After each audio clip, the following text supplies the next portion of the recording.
मेरी बेटी मुझे पूछे ना कि शोहर ने बोल दिया चली जा, पापा क्या करूं, मैं बोलूं कदमों में पड़ जा। ओए, हाँ बिल्कुल कदमों में पड़ जा। ये आदमी सही नहीं है पापा। हाँ नहीं, इसके बगैर चारा नहीं है। देखो अब जैसे आप शोहर को छोड़ो, अब बाप को लो इस जगह। बाप बोले बेटे को दफा हो जा, चल निकल, क्या बेटा बोलेगा टाटा, अब वो माफ कर दो आइंदा नहीं करूंगी, यही बोलेगा ना। तो ये भी बोले आइंदा नहीं करूंगी। अरे जब तक यानी कि वो झुक कर नहीं रहेगी ना औरत, वो घर चला नहीं सकेगी। शुरू में झगड़े बात वक्त हो जाते हैं, आहिस्ता आहिस्ता आहिस्ता अगर औरत समझदार है तो हमने तो जो एक है अंदाजा, मतलब कि बाद ऐसे ऐसे लड़ाके और फड्डेबाज किस्म के नौजवान, उनको बाद वक्त औरतों ने सेट कर लिया।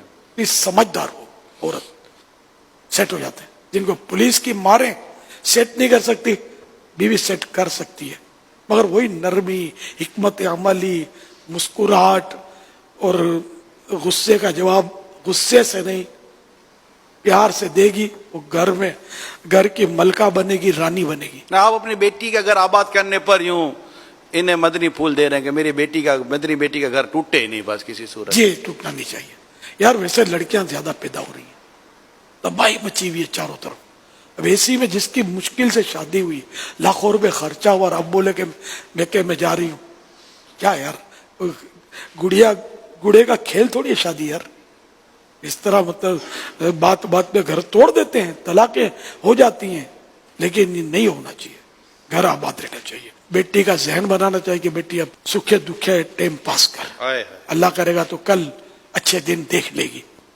अगर माँ बाप शफकत देंगे ना, इसको इस तरह प्यार से भेजेंगे तो भी घर चलेगा। लेकिन माँ बाप बोलेंगे ठीक है पड़ी रहे, लेकिन फिर ये पड़ी रहेगी ना, फिर माँ बाप को कांटा बन जाएगी कि अब तेरे कब तक पाले। बाद बच्चों को लेके बैठ जाती हैं, फिर जो माँ बाप फिर करते होंगे ना सुलूक, तलाक लिए तो बोलेंगे तलाकड़ी चुप कर, सारा दिन सोई पड़ी रहती है। ये है, रफनेस बहुत है, रफ टॉकिंग बहुत है, और एहतराम मुस्लिम का जज्बा न होने के बराबर है। जहां औलाद को हम फरमाबरदारी का बोलते हैं, तो माँ बाप को भी अर्ज करेंगे कि आप भी शफकत दो। औरत को आप समझा रहे हैं, बीवी को समझा रहे हैं, अपनी मदनी बेटी को समझा रहे हैं, बेटी मत जाओ और शोहर के साथ आप मतलब सुलह कर लो। अब वो गई है सुलह करने के लिए, हो सकता है आपकी सुनकर ये भी जा रही हो और ऐसे हाथ जोड़ भी लिए होंगे, अब मतलब चलो भी हजरत फरमा रहे हैं, तो अब उस वक्त शोहर को क्या किरदार अदा करना चाहिए? शोहर को तो ज़ाहिर है कि हर वक्त जुल्म से बचना है। इस तरह मतलब औरत को निकाल देना कि जल्द दफा हो जा, निकल जा, ये तो खतरनाक बातें हैं, अच्छी बातें नहीं है। तो शोहर को भी ऐसा नहीं करना चाहिए। और अब अगर झुककर आई है तब तो माफ करना ही होगा। अल्लाह के प्यारे हबीब सल्लल्लाहु तआला अलैहि वसल्लम की भी सुन्नत है माफी देना। तो अगर वाकई बीवी की गलती है, शोहर को चाहिए कि माफ कर दे।